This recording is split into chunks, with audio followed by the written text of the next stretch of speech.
Y llegamos al tercer bloque de arquitectura en primer plano. Estamos en nuestra sección proyectando. Comenzamos con los días de calorcito, se acerca la primavera y le hicimos una entrevista a Hugo Miravalles de Pinea que nos va a dar algunos consejos de cómo embellecer nuestro jardín. Vamos a verlo.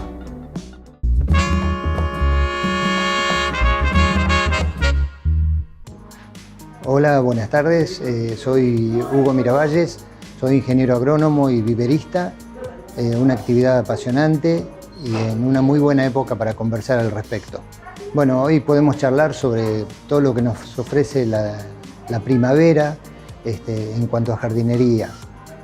Tenemos el regreso de las hojas de los árboles que todos estamos esperando. Tenemos toda la floración de primavera, los plantines de estación, las actividades de la huerta.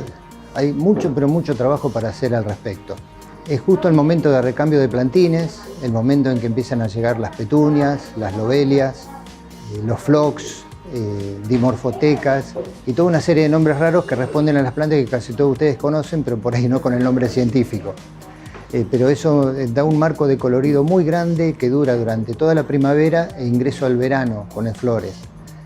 Si uno cambia de plantines 2 veces al año, tiene flores casi todo el año. Esta es la época para cambiar con las plantines de primavera y también en cuanto a bulbos, los de dalias y de gladiolos que son muy florecientes.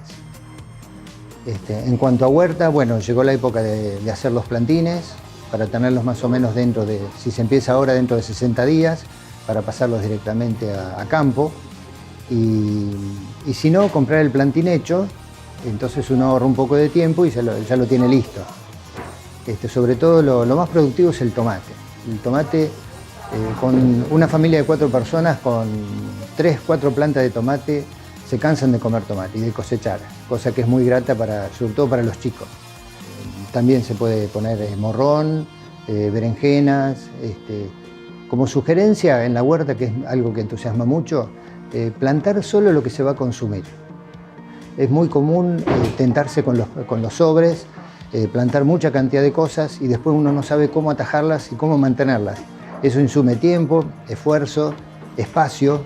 Entonces, si uno la planifica bien y va plantando lo que se consume en la casa, obtiene muchos mejores resultados. Un detalle a tener muy en cuenta es el tema riego. El regar no es solo mojar la planta. Hay que tener en cuenta qué consumo tiene cada planta. Es muy común en los árboles y se está viendo mucho en Madrid cómo muchos árboles se están secando. Eso se debe a que en Madrid no tenemos napa freática. Madrid es una de las ciudades que mayor conexión cloacal tiene en las viviendas, por lo tanto dejó de haber aporte de las viviendas a la napa freática. Eso hace que las raíces de los árboles no encuentren agua subterráneamente. Así que el árbol va a depender solamente del agua de lluvia, que sabemos que aquí es escasa, y de lo que se riegue. Y hay que tener en cuenta que un árbol con un diámetro de tronco de aproximadamente 15 centímetros va a requerir unos 400 litros de agua por semana. Y es muy común que la gente que lo plantó, cuando lo plantó le tiraba 40 litros y a los 2 años le sigue tirando 40 litros y a los 5 años 40 litros. Y eso hace que las plantas se terminen secando o desarrollando mal o tirando raíces hacia lugares no adecuados, hacia la pileta del vecino, la cloaca de uno, el césped, modifican las veredas y eso trae trastornos, sobre todo en los árboles de vereda. En los árboles de jardín ya la cosa cambia porque la cantidad de agua que hay en el jardín normalmente es mayor y a veces zafan de esa necesidad de agua, aunque siempre hay que tener en cuenta la cantidad de agua que necesita cada planta. También en los jardines, algo que consume mucha agua es el césped. Calculen que se necesitan 8 litros por metro cuadrado y por día en el césped. Quiere decir que si tenemos un jardín no muy grande, de 10 por 10, 100 metros cuadrados, vamos a necesitar 800 litros de agua por día. Eso no solo repercute en la cantidad de agua que se necesita, sino también en el bolsillo cuando viene la tarifa de Servicop, porque se pagan exceso de agua, exceso de cloacas, el IVA sobre esos consumos y ahí se modifica bastante la factura, para sorpresa de todos. En cuanto a los árboles, tanto frutales como ornamentales, la época de poda ya transcurrió. Como sugerencia, no insistan en poda en esta época porque ya las plantas están activas y la savia se está moviendo. Y hay plantas que son muy sensibles a una poda tardía, como ser el nogal o las parras. Cuando uno poda fuera de época van a empezar a llorar, que se dice que no es otra cosa que la savia que fluye a través de la herida de corte. Todas las demás plantas que no se han podado, bueno, hay que postergar hacia el otoño que viene para hacerlo. Sí se pueden podar algunos arbustos, todas las podas de formación, todos los arbustos para cerco vivo, las lavandas, todo lo que haya que corregir. La poda no se hace solamente con fines productivos, sino también con fines formativos y con fines sanitarios. Muchas veces hay que podar las ramas secas, enfermas, y eso es todo un trabajo que hay que hacer en el jardín. Es muy común cuando uno termina una casa, termina de construir, hay un cúmulo de sueños en el plasmado de esa obra. Y uno se muda y se encuentra que se mudó, que ya puso todos los adornos en su casa y mira hacia atrás y ve un terreno totalmente vacío y árido que es el patio de la casa. El patio de la casa es una parte muy importante porque es parte de la vida de la familia que habita esa casa. Cuando uno se encuentra en esa situación, encuentra el mismo temor que un pintor cuando está frente a la tela en blanco y le agarra pavor porque no sabe qué va a producir. Pero todo se soluciona cuando se comienza. ¿Y cómo se comienza? Primero conociendo, en este caso, las dimensiones del jardín. ¿Qué dimensiones tengo?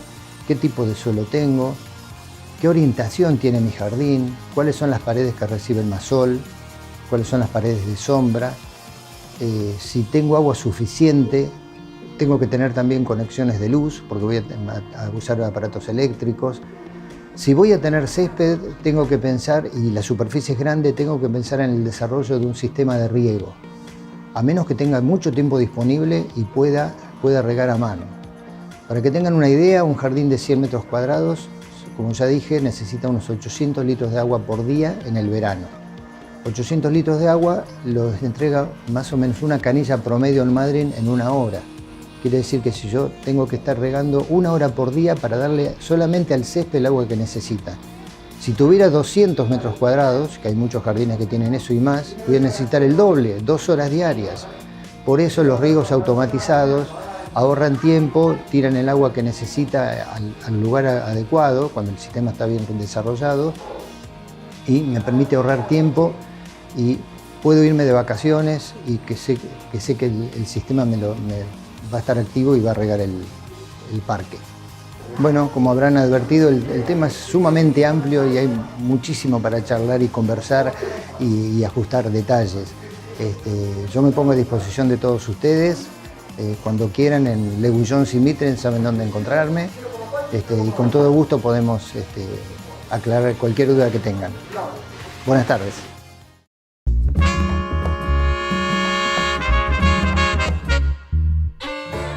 Muchísimas gracias, Hugo, por la entrevista. Buenísimos todos estos consejos para que podamos renovar nuestro jardín, disfrutar del aire libre y de la naturaleza. No te pierdas la próxima semana en nuestra sección H por B. Vamos a ver el desarme de los 3 tipos de hormigón que hizo Lucho. En nuestra sección Deco vamos a ver un informe sobre muebles de exterior. Y en Proyectando tenemos una entrevista con la diseñadora Verónica Novak. Y llegamos al final de nuestro programa. Muchísimas gracias a todos ustedes por estar ahí, por acompañarnos cada semana. A nuestros auspiciantes que hacen posible este programa. A Coxis por esta ropa hermosa. Y recuerden que si quieren volver a ver este programa pueden hacerlo en nuestro canal de YouTube y también nos pueden seguir en nuestras redes sociales. Muy buenas noches y nos vemos la semana que viene con mucho más arquitectura en primer plano.